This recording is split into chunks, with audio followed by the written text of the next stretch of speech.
İkide mahallanın keyingisini kızamız. 25'ler gelip de siz yok gezemizde şuna koyuyoruz.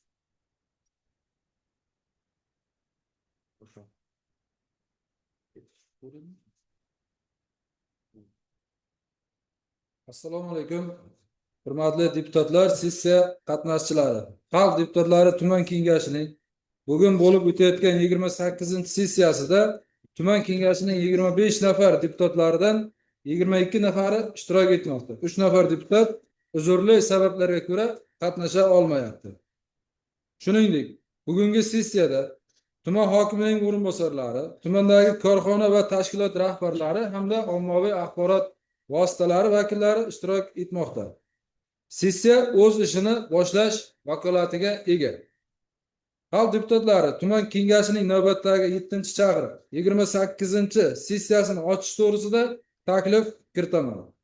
Xalq deputatlari tuman kengashining navbatdagi 7-chaqiriq 28-sessiyasi ochilsin degan taklifga qo'shilgan deputatlarimiz qo'l ko'tarib tasdiqlab berishlarini so'rayman. Tushuningizlar, rahmat. Qarshilar yo'q, betaraflar yo'q. Bir ovozdan tasdiqlandi. Sessiyani ochiq deb e'lon qilaman.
Endi sessiya kotibini saylab olishimiz kerak. Sessiya kotibligiga 20-Do'ng saylov okrugidan saylangan tuman kengash deputati Sadinov Abror Samadovichni saylash to'g'risida deputatlar tomonidan taklif bildirilgan.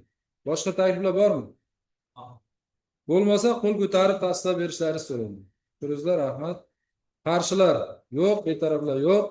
Bir ovozdan tasdiqlandi. Marhamat. Sessiya kotibidan o'z joyini egallab olishini so'rayman. Hurmatli deputatlar, endi ovoz berishni kuzatish va uning natijalarini aniqlash uchun sanoq komissiyasini saylab olishimiz kerak. Sanoq komissiyasi tarkibiga quyidagi nomzodlar tavsiya etilmoqda. Sanoq komissiyasi raisligiga Samanov O'ktam Rustamovich. Sanoq komissiyasi a'zoligiga Muxtorova Nisora Murodullayevna. Sanoq komissiyasi a'zoligiga Xolmurodov Oybek Yusupovich. Sanoq komissiyasi a'zoligiga nomzodlar tarkibi bo'yicha boshqa takliflar bormi? Bo'lmasa qo'l ko'tarib tasdiqlab berishlarini so'rayman. Rahmat. Qarshilar yo'q, betaraflar yo'q. Bir ovozdan tasdiqlandi. Hurmatli deputatlar, endi sessiya kun tartibini tasdiqlab olishimiz kerak. Sessiya kun tartibiga 6 ta masala kiritilgan. Kun tartibi va ish tartibi sizlarga tarqatilgan. Sessiyaning kun tartibi va ish tartibi bo'yicha boshqa takliflar bormi? Bo'lmasa qo'l ko'tarib tasdiqlab berishlarini so'rayman. Rahmat. Qarshilar yo'q, betaraflar yo'q. Bir ovozdan tasdiqlandi. Hurmatli deputatlar, sessiya reglamentiga amal qilishingizni so'rayman. Ma'ruza uchun 10 daqiqa, savollar uchun 5 daqiqa, muhokama uchun 5 daqiqagacha etib belgilangan bo'lib, ushbu reglamentga amal qilishni ma'qul degan deputatlar qo'l ko'tarib tasdiqlab berishlaringizni so'rayman. Rahmat. Qarshilar yo'q, betaraflar yo'q. Bir ovozdan tasdiqlandi. Hurmatli deputatlar, endi sessiya kun tartibiga kiritilgan masalalarning muhokamasiga o'tamiz. Hurmatli deputatlar, kun tartibidagi birinchi masala O'zbekiston Respublikasi Prezidentining 2025-yil 20-oktyabrdagi aholi va hududlarni favqulodda vaziyatlardan ishonchli muhofaza qilish sohasini sifat jihatidan yangi bosqichga ko'tarish to'g'risidagi PF 185-son farmonining 4-bandiga asosan favqulodda vaziyatlarning oldini olish borasida amalga oshirilgan ishlar to'g'risida so'z tuman hokimi Xushboq Qayum Modbekovichga.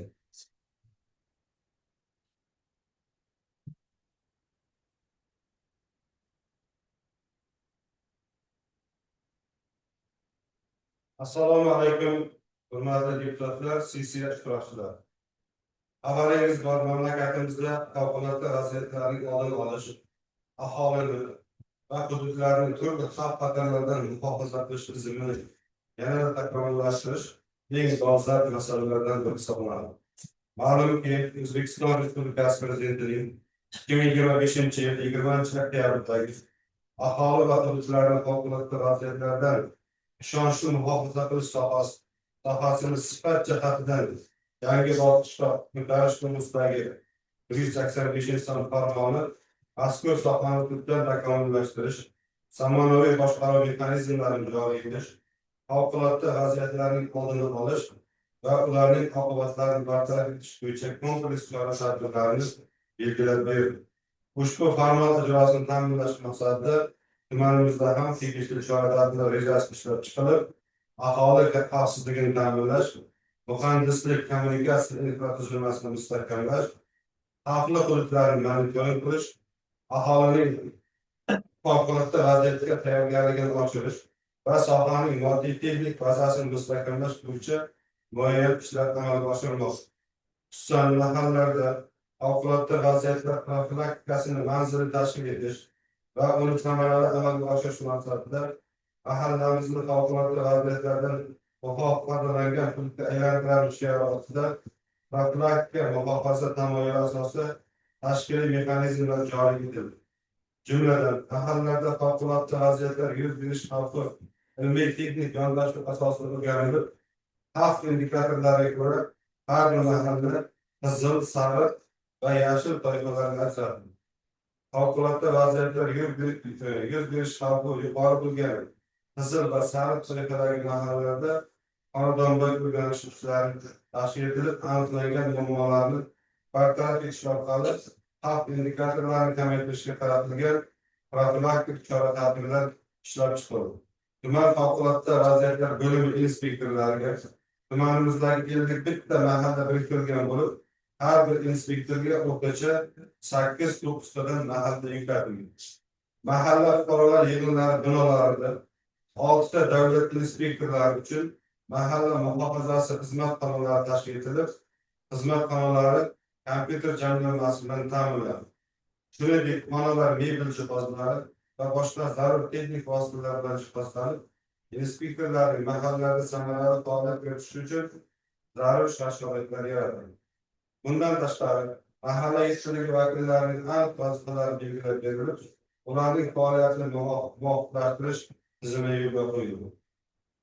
Tumanda 50 nafar va undan ortiq ishchi xizmatchilar faoliyat yuritayotgan korxona va tashkilotlar ro'yxati shakllantirilib, ularni fuqaro muhofazasi va favqulodda vaziyatlarga tayyorlash, shuningdek favqulodda holatlarda to'g'ri harakat qilish bo'yicha o'quv rejalari ishlab chiqildi. Mazkur rejaga asosan yil yakuniga qadar 200 nafardan ortiq ishchi xizmatchilar o'qitish belgilab olindi. Har bir mahallada yoshlar orasida volontyorlar va aholi o'rtasida ko'ngilli qutqaruvchilardan iborat favqulodda vaziyatlar volontyori jamoatchilik guruhlari shakllantirish ishlari ham olib borilmoqda. Favqulodda vaziyatlar bo'limi tomonidan 2026 yilning o'tgan davrida jami 130 dan ortiq obyekt tekshiruvlar o'tkazildi. Shundan 84 ta davlat tasarrufidagi obyektlar, 36 ta tadbirkorlik subyektlariga tegishli obyektlar tekshiruvlardan o'tkazildi. Tekshiruvlar davomida 3408 banddan iborat yozma ko'rsatmalar berildi.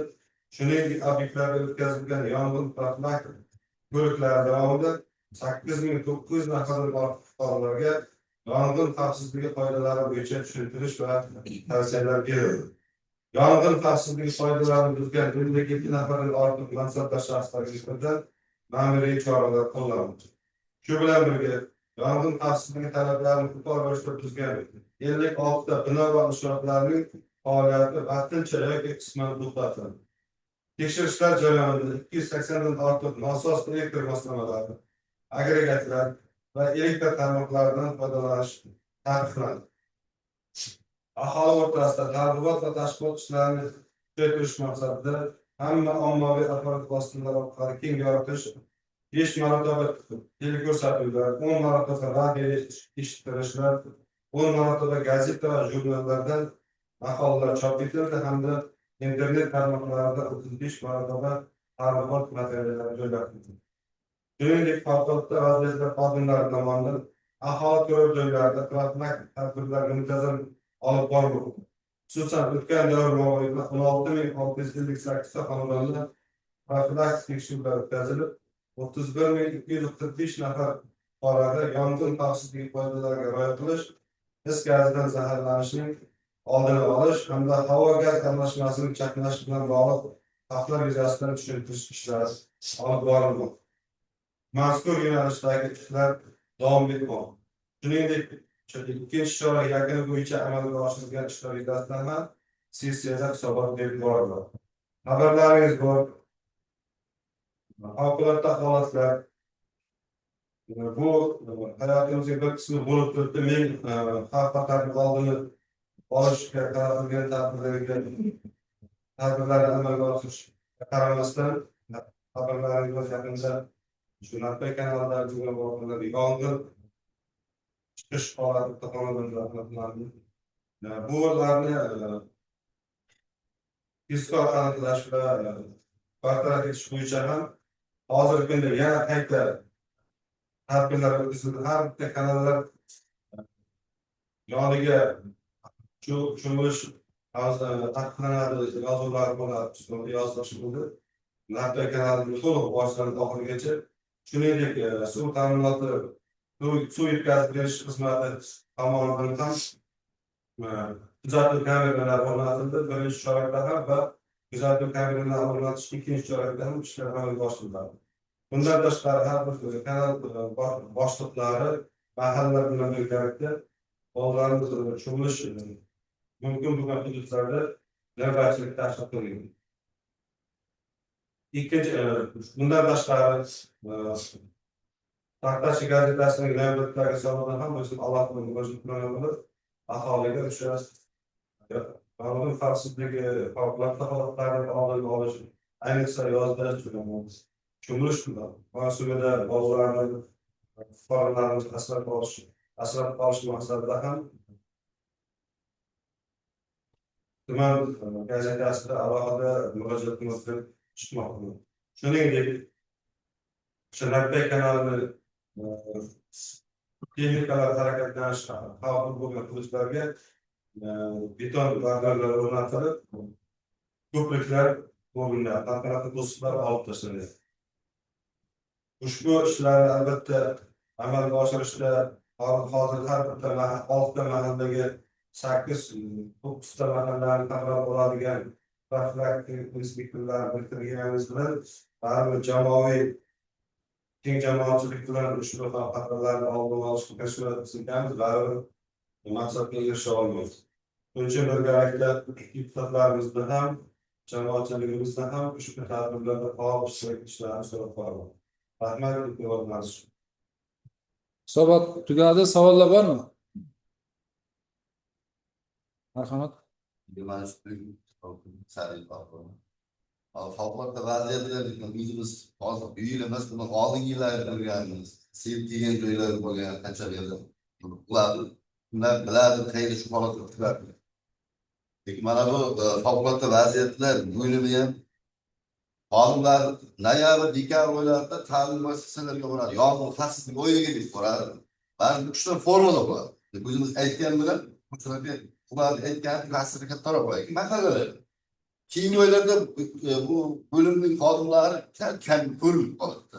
Mana shu voqealarni yozgi xarid oldidan bor, maktabdagi ta'lim muassasasida bor, bir ikki marta bor, qo'shimcha bo'lsa darab yordam beramiz. Lekin yong'in xavfsizligi uchun ko'p ishlar qilinadi. Mana shu ko'proq bo'lsa bu yaxshiroq samara bo'laydi. Bundan ko'ra shu formada gapni ta'sirliroq ham uchlar har videoroliklar bor shu bo'yicha, har ko'rsatmalar bor, birga ishlaymiz. Ba'zi keyingi oylarga kamayib ketadi tekshirishi. Shuni taklif bermoqchi edim. Hamma narsaning sezoni bor, silkilish sezoni bor, cho'milish sezoni bor, ishga bo'lmaydi. Yong'inning o'zining masalan qishda ko'p bo'ladi, yozda undan kam bo'ladi, ya'ni foizga bo'lsa. Sezoniga qarab targ'ibot ishlarini ko'proq qilsa, ancha oldin olgan bo'ladi. Taklifimda. Rahmat, to'ppa-to'g'ri savol va to'ppa-to'g'ri taklif. Hozir masalan g'alla urush mavsumi boshlandi. Biz ham favqulodda vaziyatlar bo'limida xodimlar biriktirganmiz, chunki biz shuncha yetishtirib olgan g'allalarimizni nesnobod qilmasdan ijroga yetishtirib olishimiz kerak. Bu bo'yicha alohida ishlar bu 4 tadbir tuzilgan, bu 4 tadbirda har bir xodimlar biriktirilgan. Hozir birinchi navbatda o'sha dalachiliklarni yong'indan asrash bo'yicha hozir bir kombaynlarga ham shu g'alla maydonlariga tushishda birinchi navbatda shu yo'lga aholi punktlariga yaqin bo'lgan hududlar g'allasini o'rtaga olishimiz kerak. Ikkinchisi aytganingizdek hozir bolalar barcha bolalar kanikul. Xalq ta'limi bilan birgalikda har bitta ota-onalardan tushuntirish xatlarini olib chiqqanmiz, kafolat xatlarini ular bolalarni o'z farzandlariga beparvolik qilmasdan nazoratni kuchaytirish uchun. Uchinchisi shug'ullanish xavfsizligi bo'yicha belgi hozir ishlarni davom ettirishimiz kerak, to'xtab qolishimiz kerak emas. Xuddi shu to'g'ri aytdingiz, masalan, mavsumiy holatlar bor, mavsumiy holatlar bor. Qish vaqtida ko'proq is gazidan zaharlanish. Ko'proq ko'mir yog'lari, gaz motorlar, elektr ta'minotini qisqartirishda ayniqsa qish vaqtlarida yozgi mavsumda bizlar o'sha aytganingizdek tushunimiz topdilar. Maktab bolalar urush vaqtida nazorat qilish, yo'l harakati transport hodisalarini oldini olish va hokazolar. Bu xabarlar bor, to'g'ri taklif. Xuddi shuningdek hozirgi zudlik bilan ish rejalarini qaytadan ko'rib chiqib, o'sha hozirgi yoz mavsumida sodir etilishi mumkin bo'lgan favqulodda vaziyatlarni hozir o'tgan yillarda tahlilni ko'tarib chiqib, o'shandan kelib chiqib, qisqa muddatda hozir zudlik bilan aniq chora-tadbirlar. Rahmat. Savollar bormi yana? Marhamat.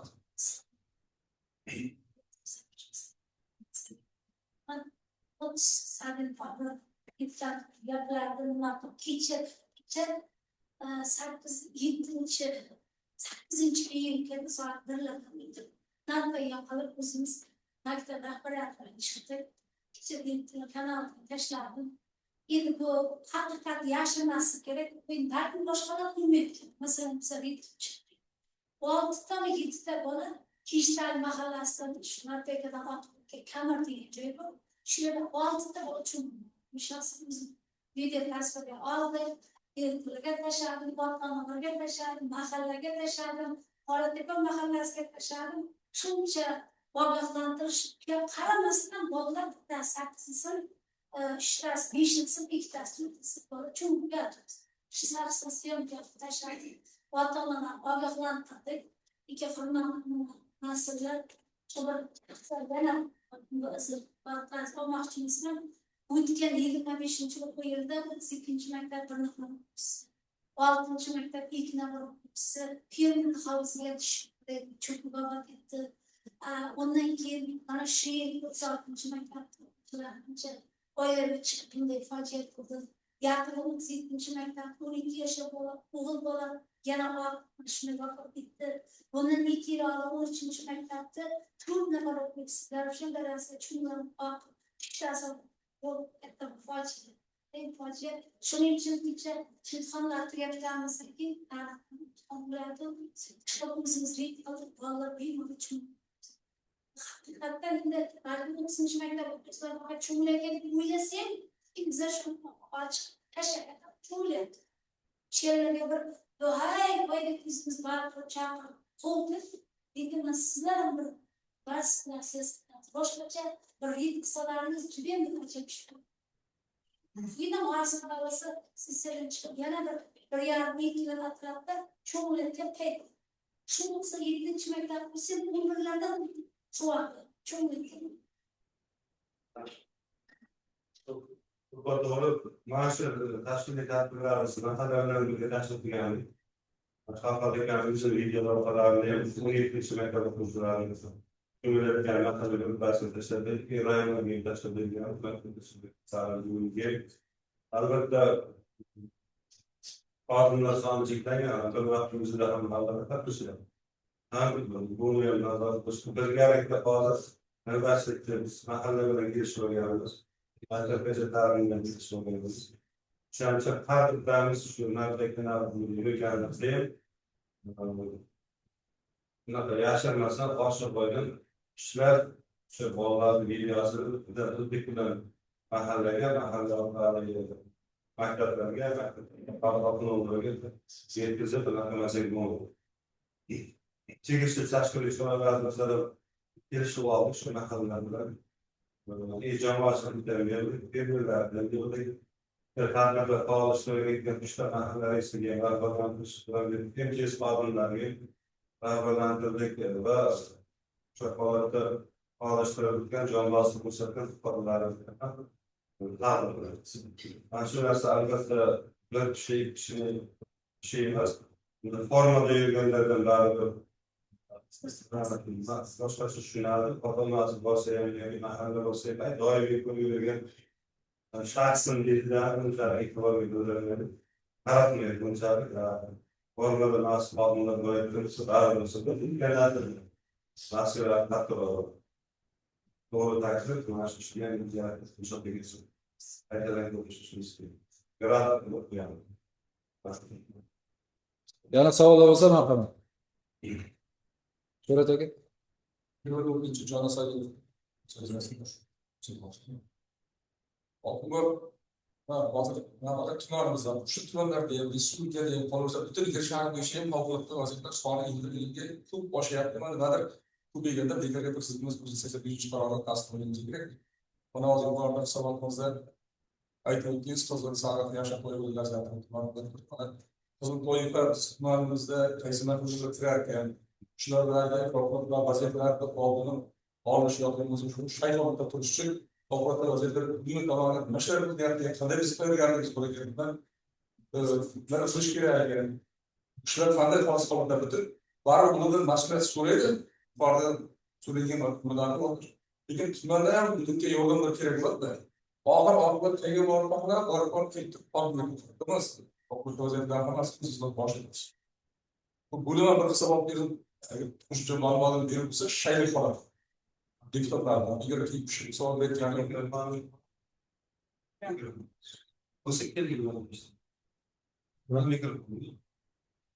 eshitilyapti. Hamma juda ola.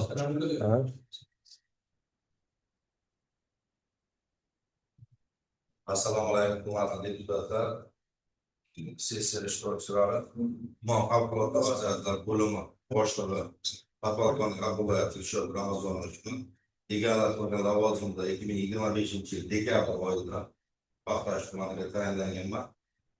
Faqatdan mana qizil, yashil, sariq deyamiz. Davlatimiz rahbari tomonidan mana shu favqulodda vaziyatlar mana Turkiyada sodir bo'lgan zilzilalar va butun o'sha holatlar bo'yicha mana shu bitta farmon 3 ta qaror qabul qildi. Favqulodda vaziyatlar vazirligini boshqarma tizimlarida xizmat qilayotgan xodimlarni barisini lavozimlarini tuman shaharlarga qo'shimcha ravishda berildi. Hozirgi kunda bizada 6 ta qo'shimcha tushdi mahallalarda. Profilaktika inspektorlar bevosita bitta mahallada xizmat xonasi tashkil etildi. O'sha 9 ta mahallasida xizmat joyi. Ya'ni o'sha mahallada maqsad xonadon yurish, aholini is gazi va boshqa favqulodda holatlardan oldini olish bo'yicha. Mana oxirgi 3 yillik tahlil lozimini aytganda 185-sonli farmonda qizil, yashil, sariq deyilgan 3 yillik tahlil qilib chiqdik. 3 yillik tahlilda bizda 9 ta mahallamiz qizil hududda turibdi. Ya'ni o'tgan yili shu yilda mana o'tgan oy davomida mana bugungi kunga holatga jami 9 ta mana shu 5 oy ichida yong'inlar sodir bo'ldi. Sodir bo'lgan yong'inlar tahlil qilib chiqilib, mana shu qizil, yashil, sariq qilinida hozirgi kunda xodimlarimiz g'alladan tashqari, mana shtatga biriktirilgan g'alla kombayndan tashqari mahallalarda plakatlar qilingan, mahallada bannerlarni olib borib, bevosita mahalla ko'chada qayerda bolalar to'dalanib o'tirgan bo'lsa, ota-onalar mana kechki salqinda hamma ko'chaga chiqyapti. Banner bilan bevosita o'tib tushuntirish ishlari olib borilyapti. Bundan tashqari Narpay kanali mana o'rganib chiqildi. Mana kechagi baxtsiz hodisa deymiz, favqulodda holat deymiz, bizda favqulodda holat sodir bo'lib 4 nafar fuqaromiz mana yosh bolalar vafot etdi. O'sha o'rganib chiqildi, boshidan oxirigacha yurib chiqamiz. 16 ta mahalladan Narpay kanali o'tgan. 16 ta mahallaga hozir trafaret qilib, har bitta xodimning qo'lida mana g'allaga biriktirilgan xodimlardan tashqari xizmatni olib borayotgan xodimlar smenani topshirgandan keyin obedgacha o'sha har bitta beton bo'ladimi, temir to'siq bo'ladimi, turbami, ko'prikni trafaret bilan yozib chiqyapmiz. Ijtimoiy tarmoqqa ham tashlaymiz, cho'milish taqiqlanadi, cho'milish taqiqlanadi. Mana ko'p bolalar mana kanal ustidan o'tgan turbalardan bu tomondan bu tomonga o'tib qaytyapti. Hozir o'shaga temir panjara qo'yilishi masalalarni ko'ryapmiz. Hokim o'g'lining gaplashuvligi buni o'sha o'tib qaytmasligi uchun quyosh shaklida qilib temirdan barit qilib o'sha o'tib qaytmasligini oldini oldi. Suv ko'p, haqiqatan oqim juda kuchli. Mana kuni kecha mana obaylik o'tdilar, mana yana 10 yoshli bolamiz cho'kib vafot etdi. Buni yana kuchaytiramiz. Hozirgi kunda mana xavfsiz cho'milish oyligi ketyapti respublikamiz hududida.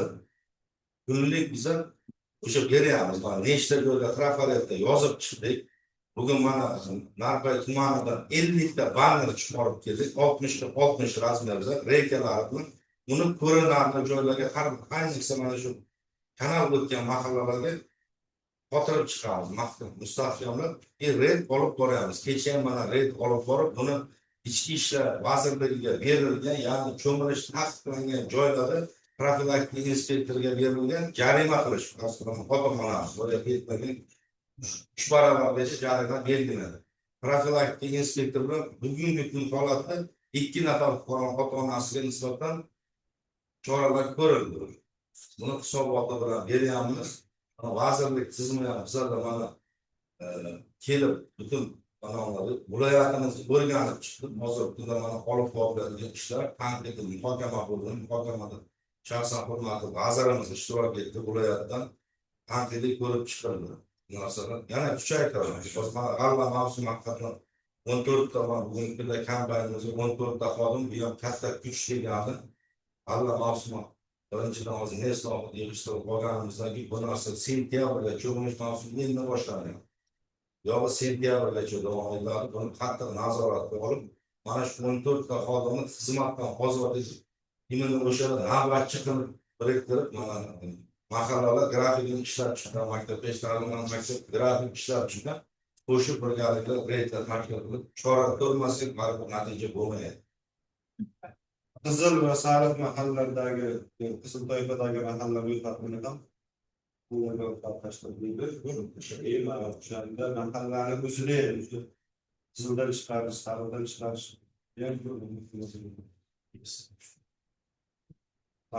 Baxtiyor Ortiqovich. Masala aytilyapti, lekin ularda cho'milish mumkin. Joy yo'q. Hozir shularni tashkil qilishga e'tiborga olishimiz kerak. Har bir mahallada baribir basir qilishimiz kerak. Yosh bolalar hammasi baribir tushunadi. Mahallalarda qanday cho'milish oldalarini tashkillashtirish. Stadionlar qizib ko'kish kerak, kichkina stadionlar. Ham basir qilish. cho'milish havzalari Unda nazoratchiya bo'ladi. Katta o'zimiz manzilli shaharda yo'q. Havzalar tashkillashtirish kerak. Nazorat bo'ladi. to'g'ri taklif. Bu mahallalar o'zlari musolikdan tashkil qilsalar, vaqt maydonchalarni tashkil qiladi. Xuddi shunday cho'milish havzalari tashkil qilsa bo'ladi. Bundan tashqari hozir yengil basseynlar har bir toifalar o'shalardan qolganlarga o'rnatib ishlasa bo'ladi. Mahallalarda o'zida havuzlarni boshqalarni baribir xodimlar soni cheklangan, har bittasini boshida yig'ishtirib olmaysiz. Havzani tashkil qilganda ham xususiy sektor tashkil qilsa, o'z guruhlarga olishi mumkin. Qatnoma tuzib ikkinchi tomoni, baribir ikkinchi tomoni bo'lib muhofaza qilish mumkin. Cho'milish havzalarini tashkil etish bo'yicha loyihalar bor. Turizm loyihalari, sohil bo'yi loyihalarimiz sekin bilan bo'lyapti. Markazga yaqin bo'lgan Barsa bo'yidagi basseynlarni rekonstruksiya qilish uchun Qay mahallasida tushunarli yangi basseyn tashkil etiladi. Davlatjon Do'stlar mahallasida loyiha takliflari chiqqan. Loyiha hozir hujjatlashtirish jarayonida ketyapti. Baribir havza mahallada tashkil qilish bo'lganligi bilan uni muhofazasi, xavfsizligini ta'minlash va oliy masala bo'lib Shamsnazar mahallasidagi ochiq suv havzasini ta'mirlash, rekonstruksiya qilishni 2 milliard so'mga ajratilgan loyihalashtirish ishlari yakuniga yetkazildi va yaqin kunlarda qurilish ishlarini boshlaymiz. Yozgi dam olish lageri tashkil etilgan. Bu yerda ham suv surish basseyn tashkil etildi. Bolalarni ham lagerga jalb qilib, shu yerga yozgi dam olishni azmunga yetkazsa bo'ladi.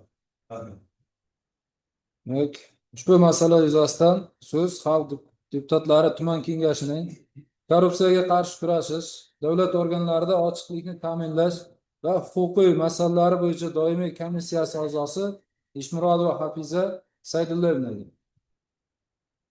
Assalomu alaykum.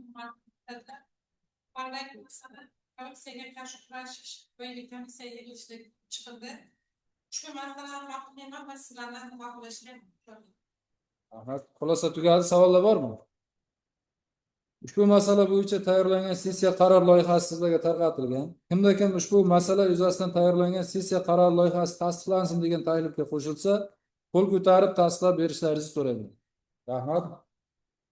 Qarshilar yo'q, betaraflar yo'q. Bir ovozdan tasdiqlandi. Hurmatli deputatlar, kun tartibidagi ikkinchi masala.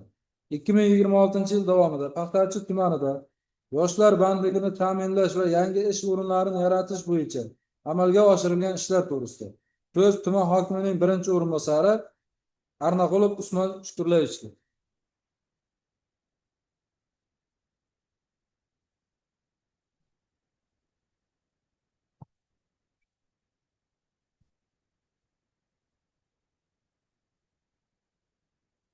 Assalomu alaykum, hurmatli deputatlar, siz ishtirokchilari. Yillarda bitiruvchilar hamda ishsiz yoshlar bandligini ta'minlash borasida amalga oshirilgan bo'yicha so'rov bersam, Muhtaram Prezidentimizning yoshlar bandligini ta'minlash borasida quyidagi so'zlarni yodga olishimiz zarur. Eng muhim vazifa avvalo yoshlar bandligini ta'minlash, munosib daromad olish, ularga sharoit yaratib berish. Bu boradagi katta imkoniyat bor. Zaten bu tadbirkorlik ayniqsa kichik va o'rta bizneslar.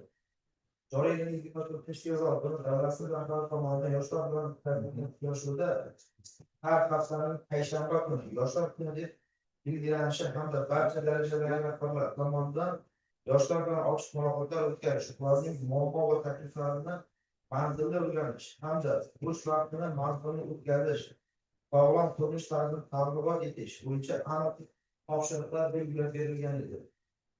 Jumladan 2025 yil yakun oyida o'tkazilgan xato natijasida tumanimizda 57 ta mahallada 294 ta ishsiz yoshlarimiz aniqlangan bo'ldi.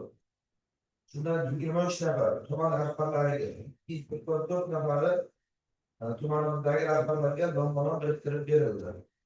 Ularning barchasini ta'minlashga mas'ul etib belgilangan og'ir toifadagi ishsiz yoshlar bugungi kunda 293 nafar 100% barchaga ta'minlandi. Shundan 203 nafari doimiy ish o'rinlariga joylantirish orqali banklarga ta'minlandi. 7 nafari tadbirkorlik uchun kreditlar ajratildi. 1 nafariga 2 maydonlar ajratildi. 9 nafari tartibli migratsiyaga yuborildi. 11 nafari muddatli harbiy xizmatga yuborildi. Bu 1 yillik ko'rsatilganlar bo'yicha aytyapti. 23 nafariga asbob-uskuna ajratish orqali banklarga ta'minlandi. 2 nafarni ta'limga jalb qilish, ya'ni oliy ta'lim, professional ta'limga jalb qilindi. 17 nafar kasb-hunarga va zamonaviy kasblarga o'qitish orqali bankga ta'minlandi. 20 nafar o'zini band qilgan ishsiz yoshlarga to'g'ri keladi. Misol uchun, siz yoshlar sifatida Boltar mahallasida yashovchi Isoqova Mehriddin Farovoy yo'ldoshuva Kunfiy yoshlar yetakchisi lavozimiga 2-mart kuni ishga qabul qilinib, bankga ta'minlandi. Bugungi kunda ushbu lavozimda ishlab kelmoqda. Xuddi shunday Urg'och va Farovoy yo'ldoshuva mahallalarida ishsiz yoshlarning 4 nafari bankga ta'minlanish maqsadida ularga turli xil asbob-uskunalar olib berildi. Bundan tashqari, o'rtalikda biriktirilgan yoshlar bilan ishlash yuzasidan tumanimizda huquqbuzarlik va g'ayriijtimoiy harakatlarni sodir etishga moyil bo'lgan 207 nafar yoshlar bo'lib, tumandagi 4 ta huquq tartibot idoralarining 22 nafar mas'ullariga o'rtalikka biriktirilgan. Misol uchun, yoshlarning 150 nafari viloyat va tuman ichki ishlar tizimidagi 16 nafar xodimga, 21 nafar tuman favqulodda vaziyatlar bo'limining 3 nafar mas'uliga, 14 nafar tuman prokuraturasiga, 22 nafar esa tuman hokimligi o'rtalikda biriktirilgan. Tashkilotlarga biriktirilgan yoshlarning ko'rsatilayotgan amaliy yordamlar hamda bo'sh vaqtini mazmunli o'tkazish hamda yoshlarni bandligini ta'minlash bo'yicha asosiy yo'nalishlar belgilab berilgan. 20 nafar doimiy ishga joylashtirilgan, 3 nafariga kredit ajratilgan, 1 nafariga asbob-uskuna berilgan, 73 nafariga tadbirkorlik, IT va zamonaviy kasb hamda xorijiy tillarga o'qitilgan. 5 nafariga esa boshqa turdagi yordamlar ko'rsatilgan. 162 nafariga hayotni sog'lomlashtirish va toifadan chiqarish bilan bandlik ta'minlangan. Natijada og'ir toifadan chiqarilganlarning 162 nafarini tashkil etadi. Misol uchun, o'rtalikda biriktirilgan yoshlar sifatida tuman prokurori o'rinbosari Ulug'bek Rahimovga biriktirilgan Toma mahallasida yashovchi Ergashev Azizjon Soberovich bugungi kunda Tianjin Stone xususiy korxonasiga ishga joylashtirilib, bugungi kunda bandligi ta'minlangan. Xuddi shunday harbiy xizmatdan qaytayotgan yoshlar bandligi yuzasidan ma'lumot beradigan bo'lsam, bugungi kunda tumanimizda belgilangan muddatli harbiy xizmatda o'tab qaytganlardan 2026 yilda qurolli kuchlar rezerviga bo'shatilgan fuqarolar ishga joylashtirilganligi to'g'risida 2026 yil 1-may holatiga jami xizmatdan qaytganlar soni 116 nafar tashkil etadi. Shundan 15 nafari harbiy xizmatda shartnoma asosida o'sha bundan qilayotgan joyda qolgan. 55 nafari rasmiy bandligi ta'minlangan. 24 nafariga turli tashkilotlarga joylashtirildi. Tadbirkorlik uchun kredit ajratilganlar 2 nafar. Tartibli migratsiyaga yuborilganlar 2 nafar. O'zini band qilganlar 12 nafar hamda kasb-hunarga o'qitilganlar 15 nafar tashkil etadi. Bundan tashqari tumanimizda 840 nafar oliy ta'lim bitiruvchilari bo'lib, ushbu yoshlarning bandligini ta'minlash yuzasidan tumandagi 28 ta tashkilot va korxona rahbarlariga biriktirilgan. Hamda bitiruvchilarning bandligini ta'minlash, kasb-hunarga yo'naltirish, tadbirkorlik, fermerlik, hunarmandchilik faoliyatiga jalb etish va yoshlarning migratsiyasini to'g'ri tashkil etish masalalari yuzasidan tizimli ishlar amalga oshirib borilmoqda.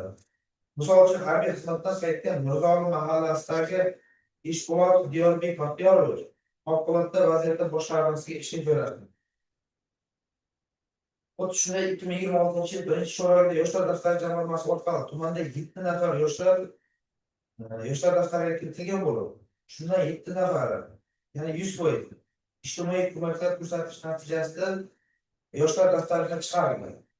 Misol uchun 7 nafar oliy o'quv yurtlariga o'qiyotgan yoshlarning kontrakt to'lovlari uchun 15 million so'mdan mablag'lar to'lab berilgan.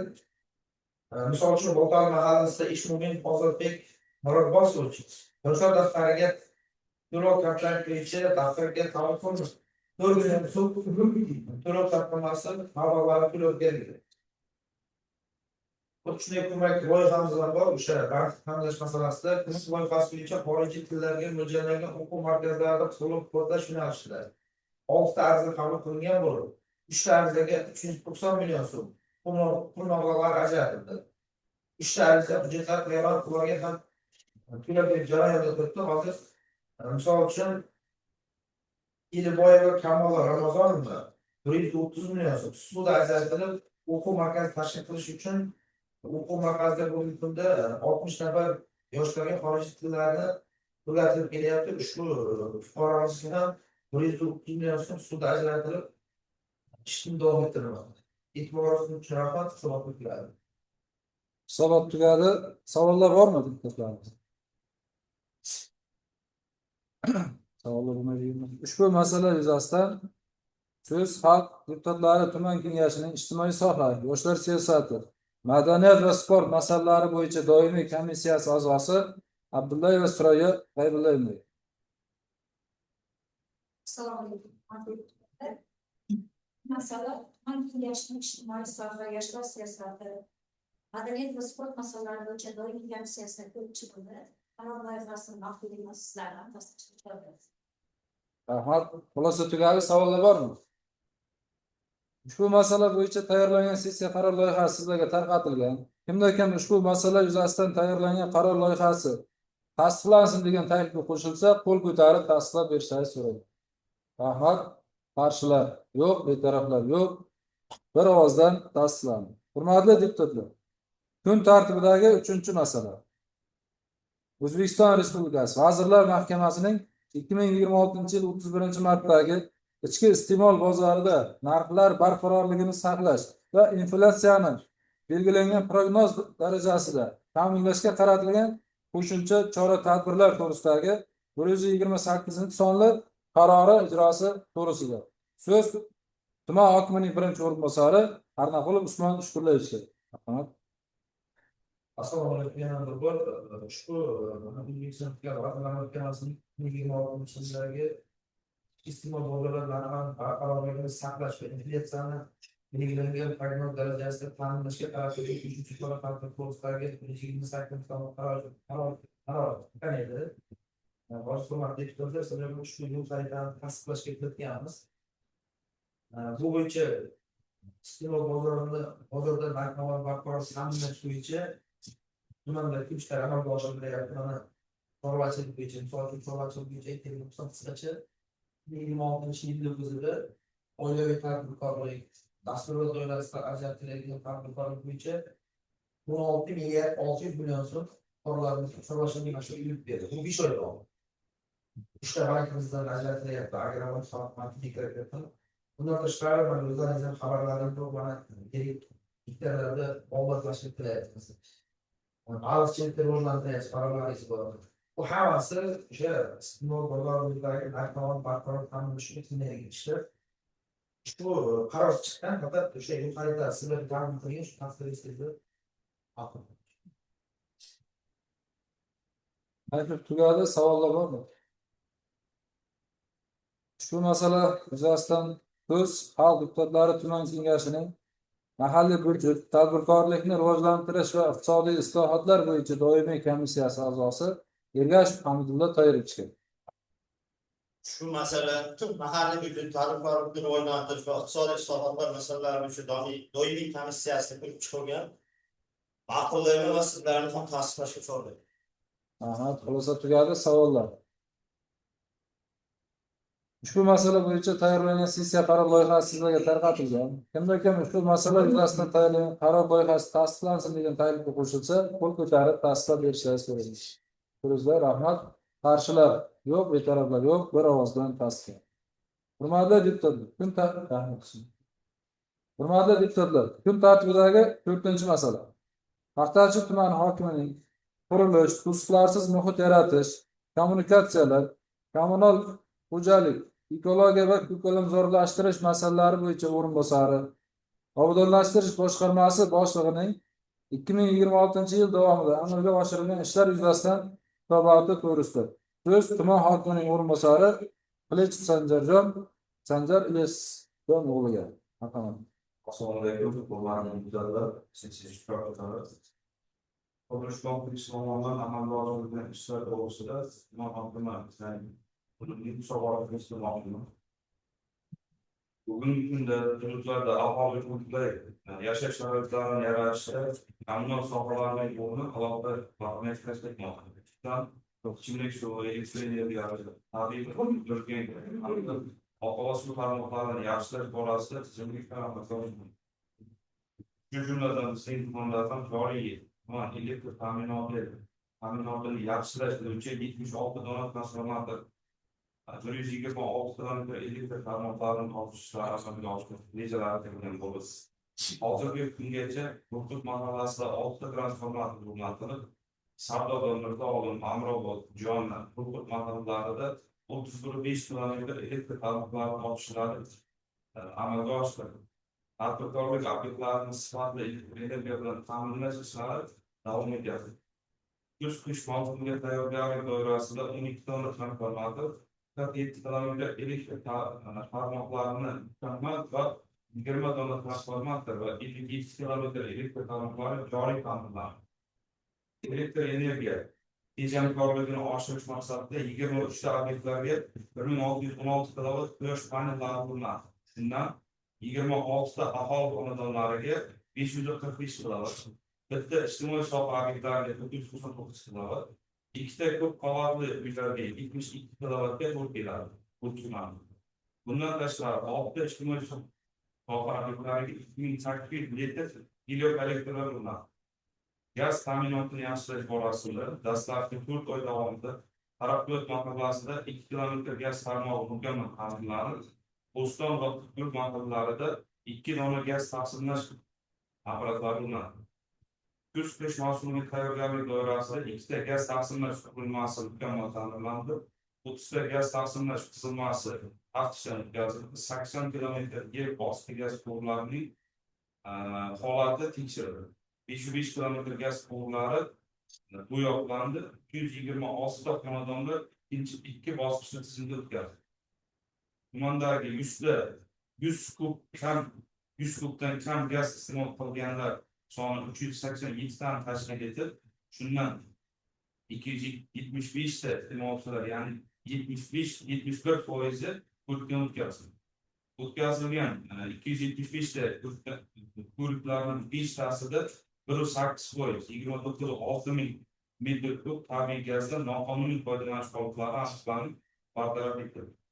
Tumanning 29 ta mahalla suyultirilgan gazga moslashtirilgan bo'lib, shulardan 3 tasi Mojar, Qoratepa, Gulshan mahallalari suyultirilgan gaz tarqatish orqali 50-55 kundan oshmagan holda qolgan 26 ta mahallalarda esa 45 kun atrofida gaz ballonlari yetkazib berildi. Ushbu mahallalarga yil boshidan buyon 1200 tonnadan ortiq suyultirilgan gaz yetkazib berildi.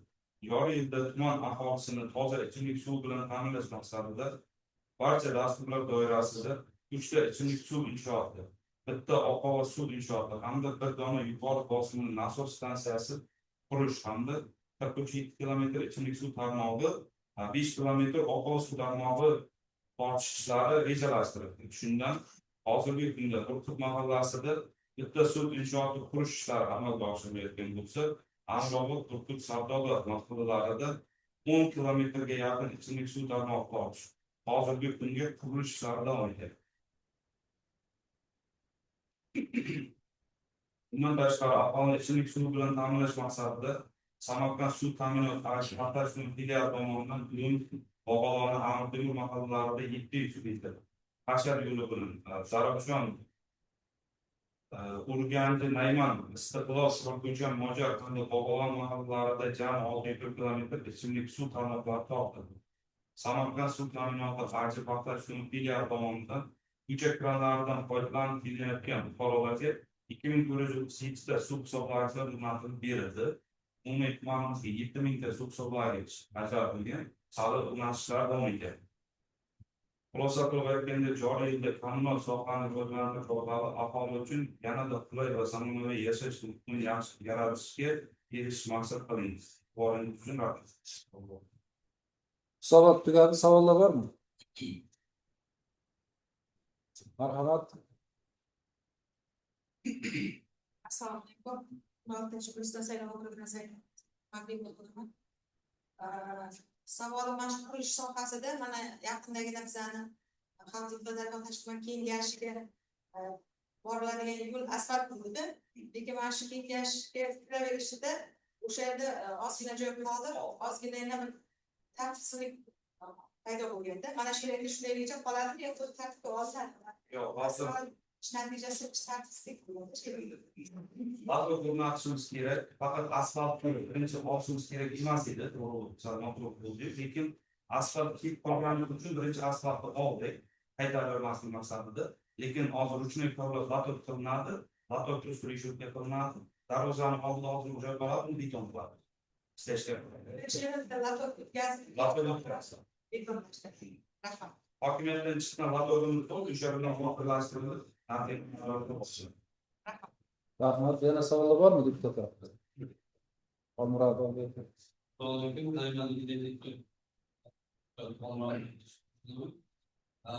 2026-yilda elektr ta'minoti bo'yicha hisobot beramiz, 2026-da amalga oshirildi. Lekin Nayman mahallasi hududida 2023-yil kuz faslida qo'yilgan beton shuni qisib, haligacha kabel qurilmagan. Bundan tashqari uchta beton shuni yerda turibdi, o'sha joyga qo'yilmagan. O'sha bo'yicha 23-yilda kun. Nasıl konuşmamız var? 2023-yil kuz fasli. Qo'shimcha ma'lumot berildi. Marhamat, Abdusanat. Yurtdagi saylov saniyan. Gaz balon masalasi kecha doim hamsa yig'ilishda dedik. Yozdim. Analiz bo'lgan 20 kunlar biz mahallasi tugatilgan. Mahalla umumiy murojaatga tushgan bilaman. Shu mahalla kanali shu aylanadi. Har kuni reys gaz balon qachon keladi. Gap bo'lib shunaqa reja qilib aniq. Hozir FSA'ga bularni tushunamiz. FSA'ga kelganda shu payt shu o'rinda balki kuni aniq bo'lsa, shuni uyda bo'lish kerak kanalni harakat qiladi. Hozir ikkinchi bittadan bir bu ikkita homiylarning taklifi tushunamiz. Masalan, istilolat rayon bo'yicha birdan almashtirish, kabel almashtirish. Qiyin masala shu. Masalan, ko'chani, istilobasi beton stolga kabel o'zimiz homiylik qilamiz deb shuni tumanda qayerdan shuni boshqa joyda bo'lsa xizmatga tushadi. Shularga bir ta'kidnoma berish kerakda. Sizlar 1 million so'm. Kabel masalan metr 300 hisoblar bo'lsa keyin boshqa joyda yashaydigan shu qishloq bolalar shunga yordam qilib ishlar qilmoqchilar. Shuni ma'lumot bo'ladi sizlar. Gaz balon bo'yicha savol bo'yicha grafik bor. Har kun grafik tashlanadi. Bo'yicha tarqatlar, siz aytganday uyda bo'lmay qolishi mumkin. Ololmay qolsa agar qo'shimcha mahalla orqali yoki qandaydir xabar berilsa o'zimiz qo'shimcha yetkazib beramiz. Hashar yo'li bilan agar elektr tortama deyish mumkin yoki suv tortama deyish mumkin. Mahsulotlarni olsak bo'ladi. Texnikalarimiz bor, tashkil qilib beramiz. Texnikalar yo'q beramiz. Agar hisob kitob bo'yicha yordam kerak bo'lsa. Masalan, shu stolba bozorda manda qayerdadir bir firmalar Bu Firma, firma bitti. firma Madina savdo belgisi, ya'ni Sadinov Habib aka quruvchi firmasini bor ekanmiz. Ikkinchisi Alisher Videologers kompaniya Bigim klubiga unda bor ishlab chiqariladi. Aytsak beradi ular. Beradi. Balkim qarzga olib turib, uni foizlikdan qilamiz desak ham qilamiz. Sanatimiz bu. Qabul etib bozorda magazinlarda. Homiyle süriyatı nerede verilmedi. Beraber telefon kullanamız. Savollar bormi? Shu masala yuzasidan so'z Xalq deputatlari tuman kengashining agrar qurilish, kommunal sohalar, ekologiya, sanoat va transport masalalari bo'yicha doimiy komissiyasi a'zosi Usmon Shuhrat Jo'rayevga. Hurmatli deputatlar, mazkur masalalar doimiy komissiya tomonidan o'rganib chiqildi. Masalan, tanishib chiqdik, sizlarga ham tasdiqlashlar.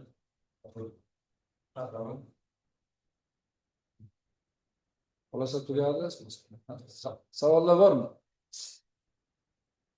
Ushbu masala bo'yicha tayyorlangan sessiya qaror loyihasi sizlarga tarqatilgan. Kimda shu masala yuzasidan tayyorlangan qaror loyihasi tasdiqlansin degan taklif qo'shilsa, qo'l ko'tarib tasdiqlab berishlarini so'rayman. Rahmat.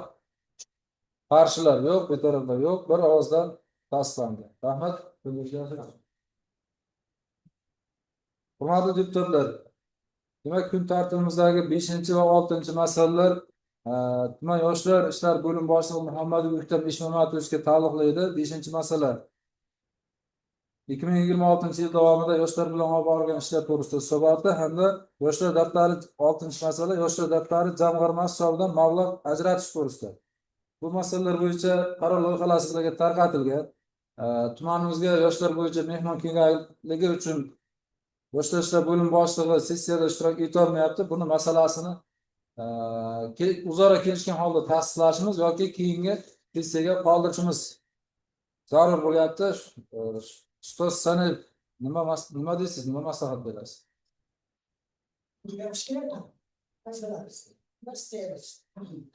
Doimiy komissiyadan muhokama qilgan desangiz hozir ishchi guruh, respublika ishchi guruh kelgan. Hozir ikkita masala yoshlar ishlari bo'yicha magada hozir huzurini aytdim, esimni yozyapti, ishchi guruh tashrif buyurgan, hozir hujjatlar o'rganyapti. Shunga deputatlar nimasi shu? Qilish kerak. Tasdiqlaymizmi? Ikkita qaror bir marta qilamiz. Bundan mana shu masalalar bo'yicha qaror loyihasiga tayyorlangan qaror loyihasi tasdiqlansin degan taklif qo'shilsa, qo'l ko'tarib tasdiqlab berishlarini so'rayman. Rahmat. Qarshilar yo'q, betaraflar yo'q. Bir ovozdan tasdiqlandi. Hurmatli sessiya qatnashchilari, endi kun tartibidagi masalalar yuzasidan yakuniy xulosa uchun so'z sessiya kotibi 20-iyun saylov okrugidan saylangan tuman kengashi deputati Sadinov Abror Samarovga. Assalomu alaykum hurmatli sessiya ishtirokchilari. Xalq deputatlari Xalqdagi kengashining 2026 yil 9-iyun kuni navbatdagi 7-chaqir 28-sessiyasi belgilangan reglament asosida samarali tashkil etildi. Sessiya kun tartibiga ko'ra 6 ta masala kiritilib, barchasi batafsil muhokama qilindi va tegishli qarorlar qabul qilindi. Sessiya davomida barcha masalalar yuzasidan fikr mulohazalar bildirildi. Sessiya qarorlari ovozda tasdiqlandi. Shuning bilan Xalq deputatlari Paxtash tumani kengashining 28-sessiyasi kun tartibiga ko'ra barchasi to'liq muhokama qilindi. E'tiborlaringiz uchun rahmat. Rahmat. Hurmatli deputatlar, sessiyani olib borish bo'yicha kimda qanday fikr, taklif va mulohazalar bor? Bo'lmasa, shu bilan Xalq deputatlari tuman kengashining 7-chaqir 28-sessiyasini yopiq deb e'lon qilaman.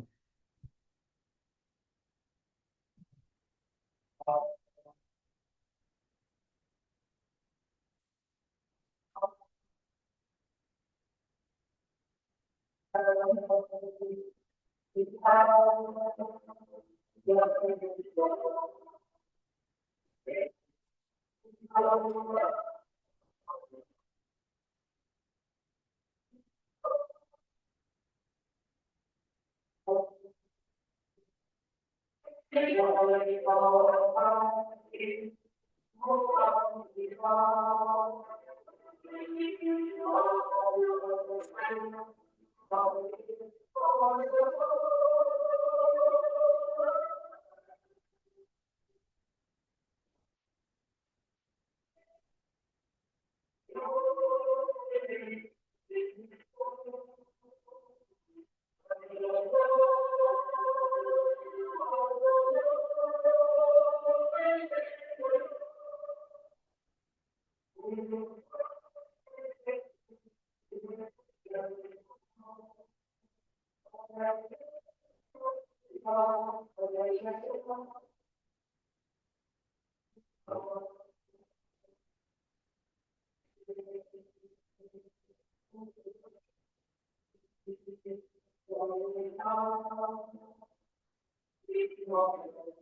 you.